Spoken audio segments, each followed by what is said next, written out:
makmum. Keluar mereka berdua dari masjid setelah melakukan sholat fardu min ghairi du'ain, dari tanpa berdoa. Itu tidak sepantasnya. Yang seharusnya imam berdoa, makmum mengamini. Kenapa? Karena Allah telah berkata, fa idza faragta fanqad ila rabbika farghab. Surat apa? Surat Alam. Yang artinya fa idza faragta fanqad, maka apabila kau telah selesai daripada sholat pangsot, maka berdoalah ila rabbika farghab, kepada Tuhanmu farghab, maka bikin cintalah kau. Itu artinya. Namun tafsir daripada ayat tersebut idza faragta minal ibadah, yang artinya apabila kita usai ibadah, ya, idza faragta pangsot, yang artinya bi doa, ya, maka hendaklah kita lakukan berdoa setelah habis sholat. Warghab bima indallah, ya, dan hendaklah kau mencintai kepada sesuatu di sisi Allah. Watlubhu minhu, dan mencari kepada sesuatu minhu yang diridhoi oleh Allah Subhanahu wa ta'ala. Seperti mungkin habis sholat setelah berdoa wirid atau berzikir, itu sesuatu yang dicintai Allah dan membuktikan kita cinta Allah. Niscaya Allah pun akan mencintai kita yang mencintai Allah. Karena kata Nabi, man ahabba syai'an fa'aksara dzikra, barang siapa yang mencintai sesuatu, niscaya akan memperbanyak menyebutnya sesuatu. Kalau kita cinta Allah, pasti kita akan memperbanyak mengingatnya, menyebutnya, ya, secara alaniah maupun siriyah, ya, secara dohir seperti la ilaha illallah, la ilaha illallah, atau astagfirullah, atau subhanallah.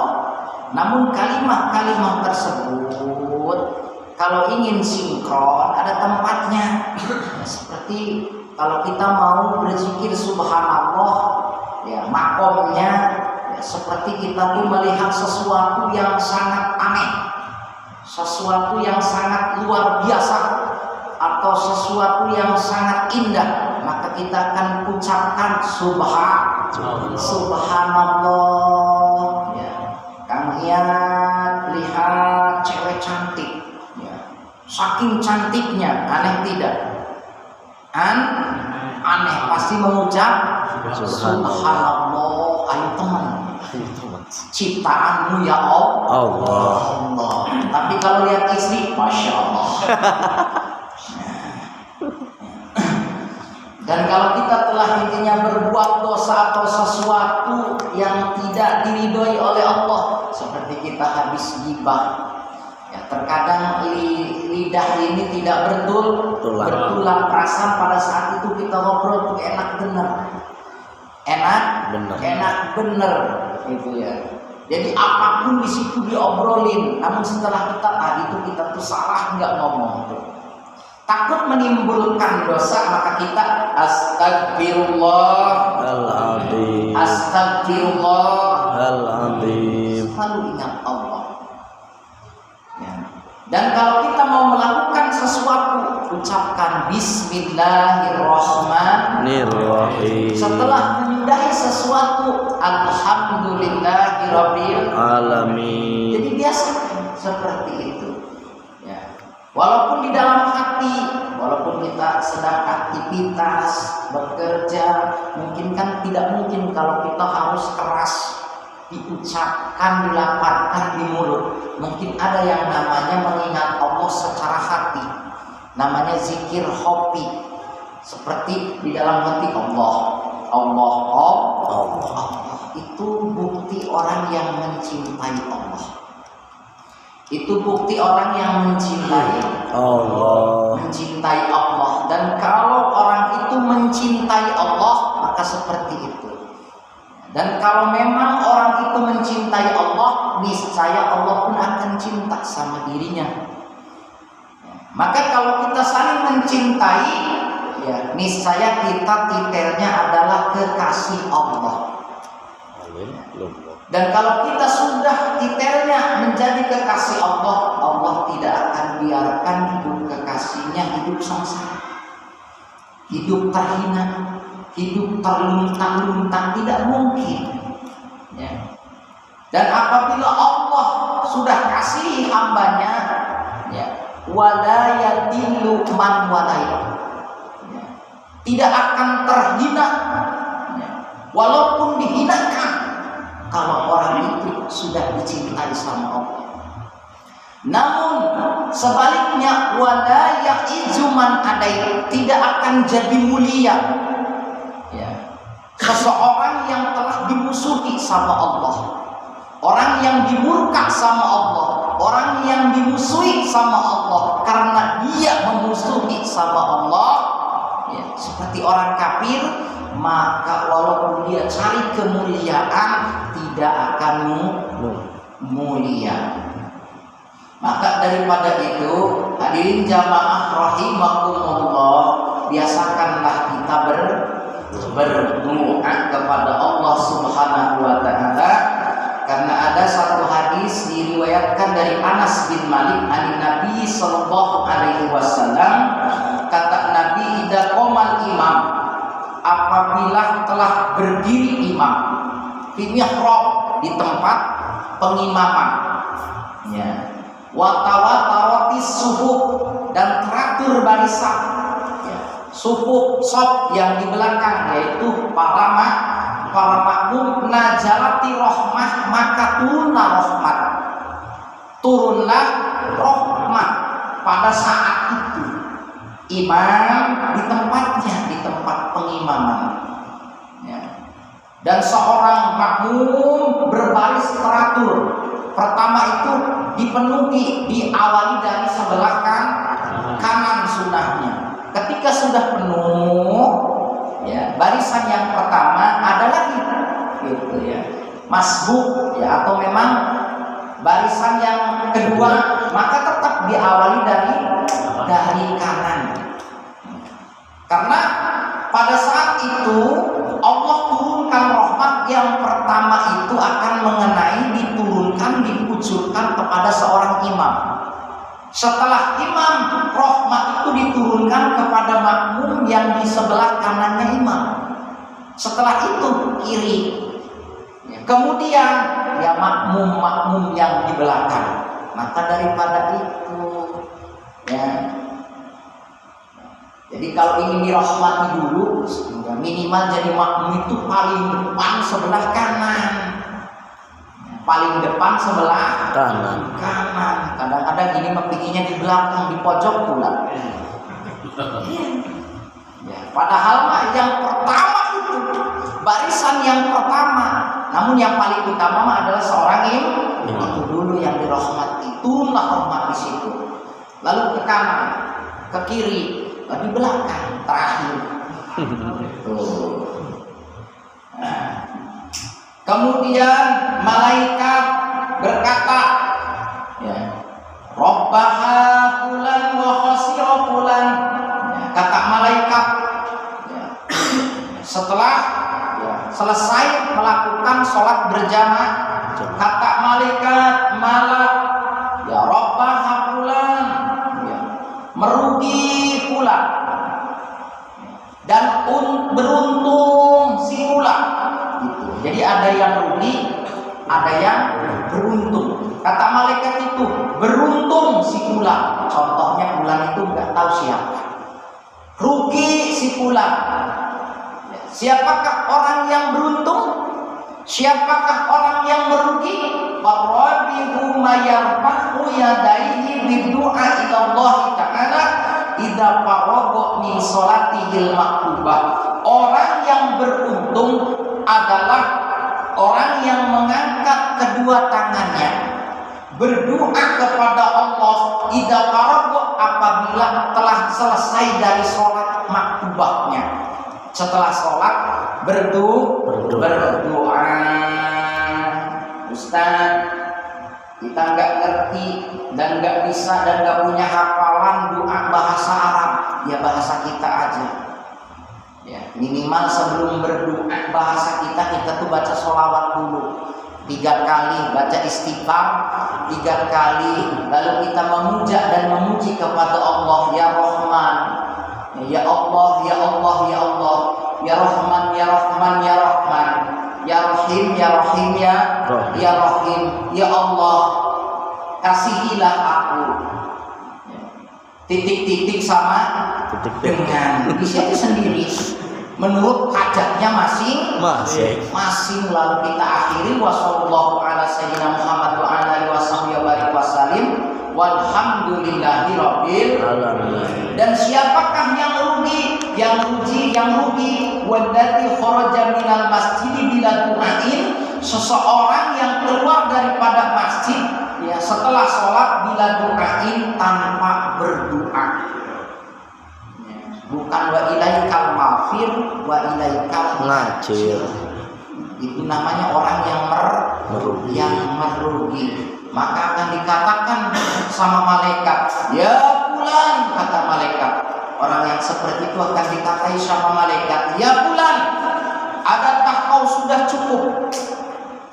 Anillah, jauh daripada Allah, tidak butuh sama Allah. Maka kategorinya orang yang tidak suka berdoa kepada Allah setelah sholatnya, itu orang yang sombong, orang yang tidak butuh sama Allah, padahal kita butuh Allah. Kita membutuhkan sama Allah, kita butuh Allah. Namun seseorang tersebut seperti tidak membutuhkan Allah sikapnya. Makanya itu biasakan ya sehabis sholat yaitu berdoa. Maka seyogianya walaupun dibikin program ya, oleh seorang imam masjid ya, atau memang intinya DKM masjid, habis sholat itu ya zikir dan berdoa. Cukup yang berdoa satu, yang lain amin, kan gitu. Zikir dulu seperti ya Latifu, ya Latif, ya Latifu antallah, la ilaha illallah, Muhammadur Rasulullah. Yang 33 itu ya, Allahu Akbar, Allahu Akbar, Allahu Akbar, alhamdulillah, alhamdulillah, alhamdulillah. Ya terus la ilaha illallah, itu biasa. Itu faedahnya banyak sekali. Faedahnya banyak. Jadi Pak RT ingat ya, jangan keluar dulu setelah beres berdoa dimanapun itu sholatnya, maupun intinya di tempat sendiri maupun di pabrik. Mungkin di pabrik juga ada musola ya kan, niat ya. Suka sholat kan ya? Insya Allah. Kewajiban karena kita umat Islam. Qala Nabi sallallahu alaihi wasallam, dan kata Nabi, ad-du'a muhul ibadah. Doa itu saripatinya ibadah. Ayat khalisuha. Doa itu adalah saripati, ya, murninya ibadah. Ya. Kenapa?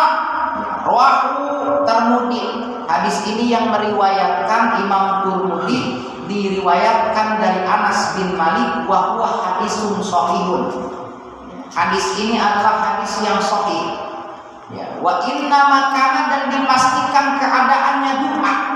Keberadaannya doa adalah muhoha, yaitu saripatinya ibadah, li amren, karena ada 2 perkara. Di dalam doa ada 2 perkara.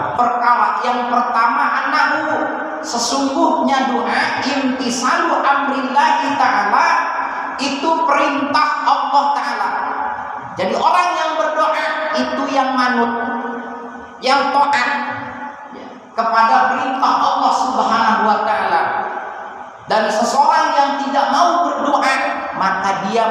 mengomentari ya, akan perintah Allah Subhanahu wa taala. Mana ayat Allah memerintah kita semua untuk berdoa, ud'uuni istajib lakum. Berdoalah kalian kepadaku, niscaya aku akan menjawab doamu. Ud'uuni, Allah merintah kita untuk berdoa. Bahwa mukhul ibadah, maka itulah doa itu adalah saripatinya atau sumsumnya ibadah. Manusia ada sumsumnya, di tulang belulangnya.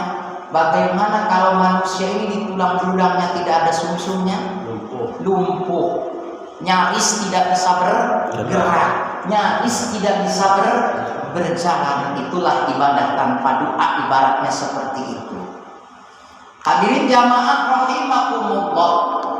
Dan perkara yang kedua, annahu sesungguhnya seseorang apabila melihat najahal umur kepada beberapa ingin menghasilkannya perkara minallahi ta'ala daripada Allah Subhanahu wa ta'ala, qata'a amalahu aman siwahu wa da'ahu lihajatihi wahdahu wa hadahu wa aslul ibadah wa li'annal gharda minal ibadati sawabu alaiha wa huwal matdubu biddu'a. Paham? Yang artinya perkara yang kedua, apabila seseorang itu ingin menghasilkan sesuatu apapun, urusan duniawi maupun urusan akhirat daripada Allah Subhanahu wa ta'ala, maka tidak akan putus rencana kita selalu bersandar kepada Allah Subhanahu wa ta'ala, bukan malah kita bersandar kepada manusia. Ya, seperti kita mengharapkan kepada manusia, kepada si ini. Sedangkan yang diharapkan itu belum tentu, karena hasil tidak hasilnya nanti kehendak Allah Subhanahu wa ta'ala. Contohnya seperti ini. Ya, Kang Iyat nanam sesim. Sesim. Kita sudah disarati, sudah disebabi, sudah diurus, diobat seperti ini. Lalu kita harapkan kepada Allah Subhanahu lewat doa. Selalu kita berdoa, habis sholat berdoa, habis sholat hajat kita berdoa. Ya Allah, mudah-mudahan limpahkanlah rizkimu yang sangat banyak, melimpah ruah dan berkah. Melalui sababnya aku telah bercocok tangan, aku bertani. Mudah-mudahan walaupun ini sedikit, berkah melimpah ruah. Kemudian Allah kehendaki doanya, ya, walaupun itu sedikit sesimnya, namun bukan yang dibanyakin sesimnya, karena sudah pasti sepetak kecil hasilnya sekian, namun Allah mahalkan harganya, meledak sama tanah-tanahnya, meledak untung besar. Jangan kita berharap kepada tanamannya, di ini, tapi tetap kalau Allah berkehendak, ya tidak baik, ya dikasih hama, tetap rusak, terus diobat lagi hingga banyak mengeluarkan biaya, namun penghasilan sedikit. Maka berharaplah kepada Allah Subhanahu wa ta'ala. Orang bertani sabar, orang kerja di pabrik juga sabar, rajin-rajin berdoa.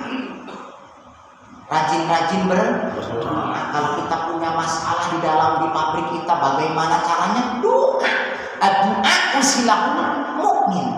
Doa itu adalah senjatanya orang yang beriman.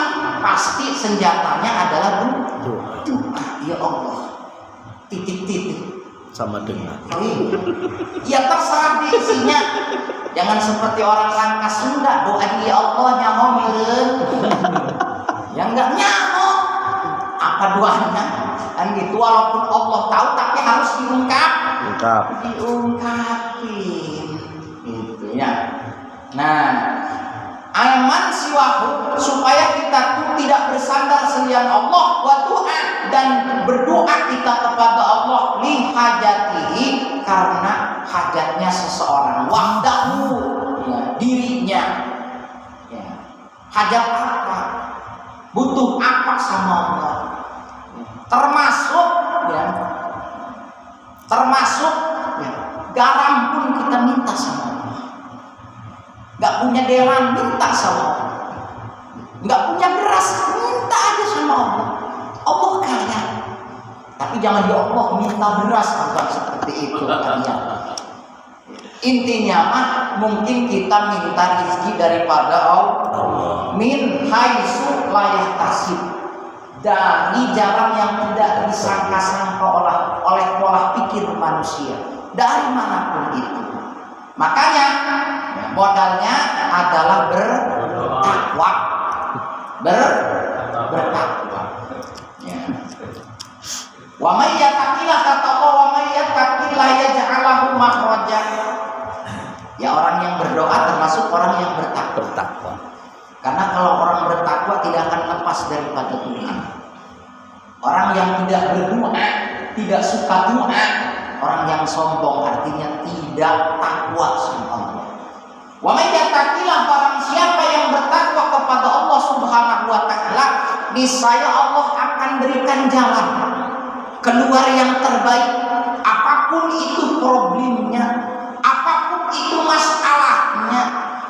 Dan tidak sampai di situ, yarzuqhu min haitsu la yahtasib, dan Allah akan melimpahkan rezekinya ya, kepada orang yang bertakwa, min haitsu la yahtasib, dan jalan yang tidak disangka-sangka oleh pola pikir manusia. Mustahil, cuma nanam segitu doang bisa kaya, bisa ini, enggak tahu. Yang gitu ya. Kan bisa saja kita punya intinya petani, seorang petani sepetak kecil, tapi kita orangnya takwa, terus berdoa, bisa saja kaya. Karena nanti penghasilan sedikit, beli lagi makin banyak. Gitu ya. Kenapa? Karena tidak ada kata mustahil, tidak ada kata sulit apabila Allah sudah berkehendak. Makanya PR kita, bagaimana kita mencari kehendak Allah, bagaimana supaya Allah itu berkehendak sesuai dengan apa yang kita kehendak. Bagaimana caranya? Bertakwa dan berdoa. Bila perlu kita riyadho, puasa, berdoa. Insya Allah wahada, dan ini doa aslul ibadah. Ya. Doa itu adalah aslul ibadah, modalnya ibadah. Doa modalnya ibadah. Kenapa? Wali annal gharda minal ibadah, dan karena sesungguhnya tujuan daripada ibadah as-sawabu alaiha, itu untuk mendapatkan sebuah pahala di atasnya.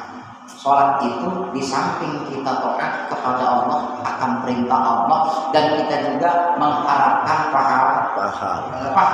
Wa huwal matlub, dan pahala tersebut al-matlub bidu'a, dicari dengan jalan berdoa. Seperti Allahumma taqabbal, Allah Rabbana taqabbal minna sholataka wa tasbiha. Kan itu seperti doa taqabbal. Bagaimana doa taqabbal kalau di sholat tarawih itu? Rabbana taqabbal minna min siyamina wa sholatina, seperti wa tahmidina wa sholawatina. Artinya, ya Allah, terimalah sholatku, terimalah doaku, terimalah wiridanku, terimalah zikirku, terimalah sedekahku, terimalah zakatku, terimalah puasaku, terimalah semua amalku. Itu diungkapkan dengan cara berdoa. Paham? Tapi jelas ya. Insya Allah. Nah.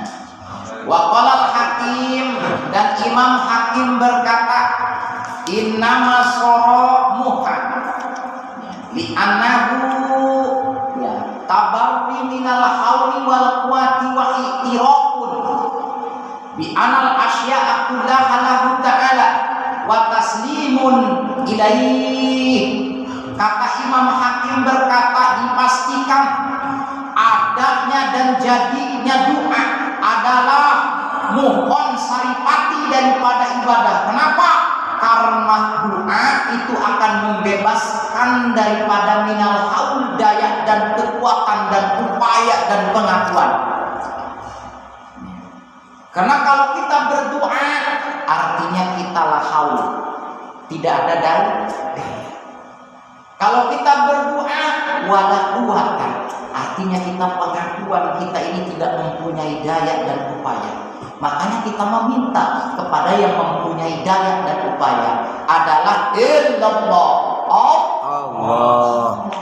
Karena itu kalimat pasrah, la haula wala quwwata illa billahil aliyyil azim. Saya dijajarkan malam ini kalian untuk semuanya.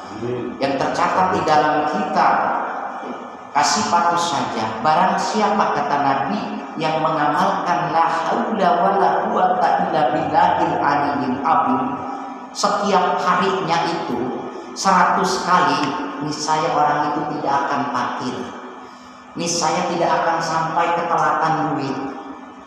Kalau setiap hari la haula wala quwwata illa billahil aliyyil azim, la haula wala quwwata illa billahil aliyyil azim, la haula wala quwwata illa billahil aliyyil azim. Satu hari satu malam 24 jam minimal minimal 100. Luangkan waktu untuk berzikir itu 100 kali. Dan kalau intinya seseorang itu teramat pusing, susah, gitu kan, melarat, gitu kan, susah segala pikiran apapun itu, maka tambah 300 kali. La haula wala quwwata illa billahil aliyyil. Atau punya kepentingan yang sangat mendadak. Ya Allah, 1 minggu lagi setoran. Ya Allah, 1 minggu lagi setoran. Belum punya duit. La haula wala quwwata illa billahil aliyyil azim.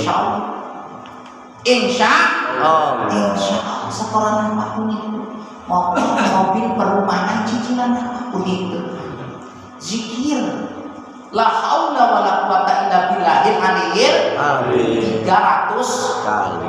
Ini saya dijajarkan malam ini. Silahkan amalkan. Hadirin jamaah rahimakumullah. Qala Sayyidi Syekh Abdul Qadir Jailani, kata Sayyidi Syekh Muhyiddin Abdul Qadir Jailani, wal adabu bi du'a.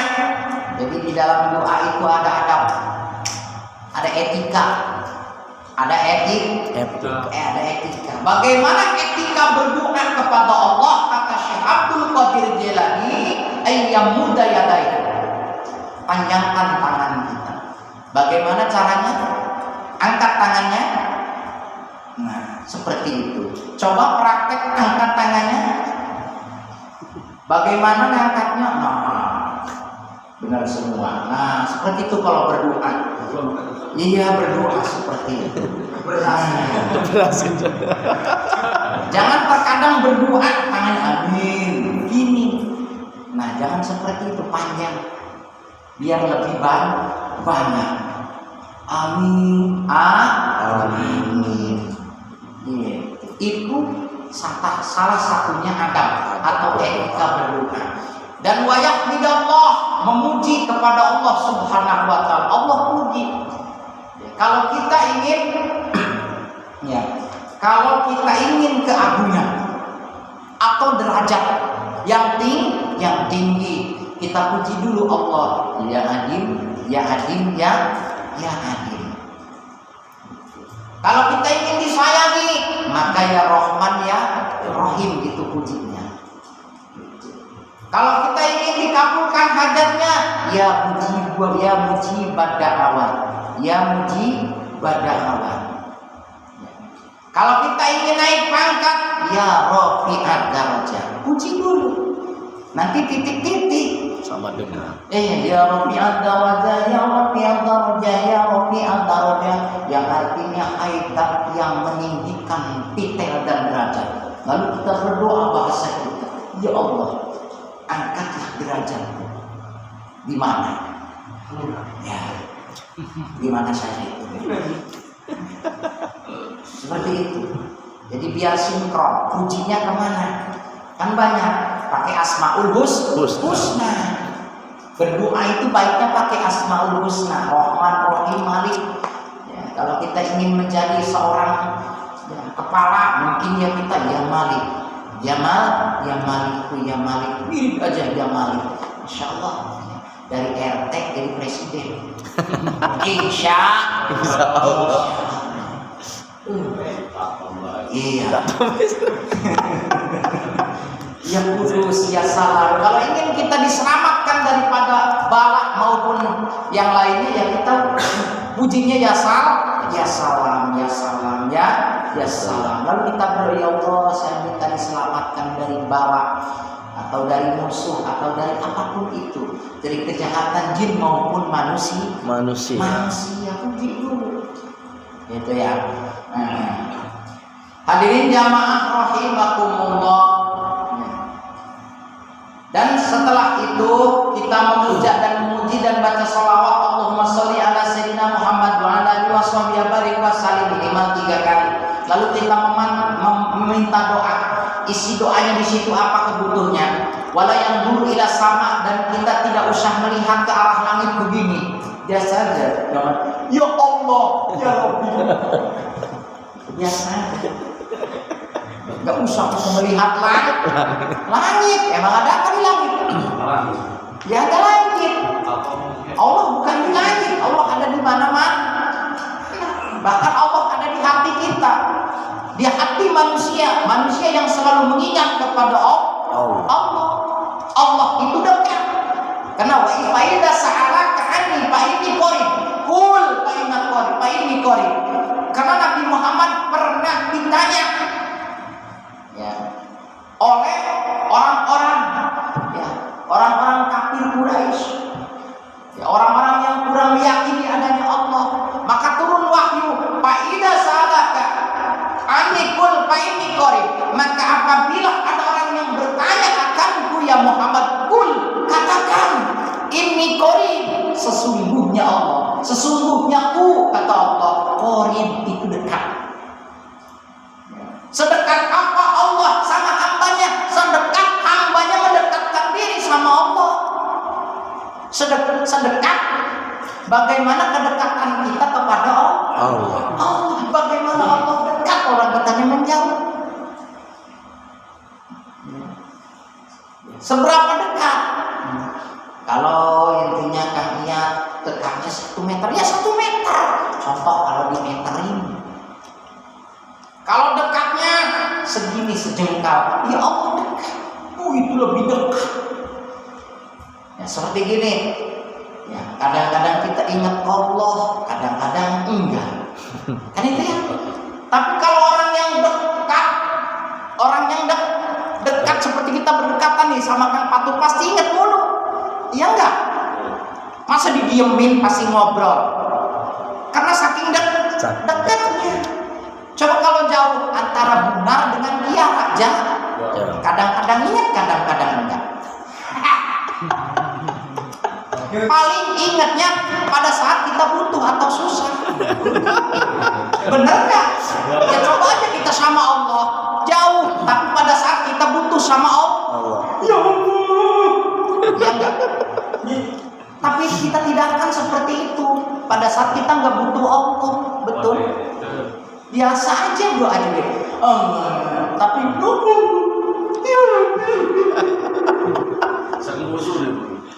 saking butuhnya. Saking butuh. karena intinya nggak ada jalan lagi gitu. Sampai nangis ya seperti itu. Jadi dekat jauhnya seperti itu. Dan kalau dekat, ya dekatnya kita ke jalan cepet. Dimana kamu depan langsung berapa menit ya enggak? Jadi langsung diijabahnya.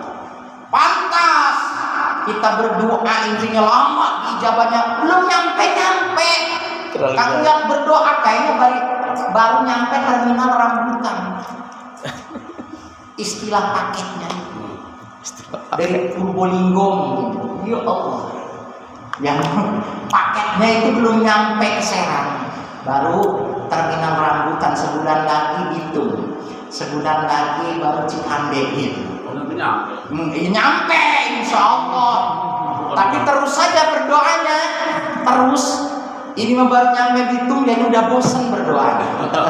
Akhirnya tersendat di situ. Logikanya, Logika. paham tidak?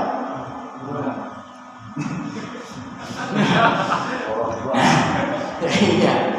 Nah setelah berdoa wa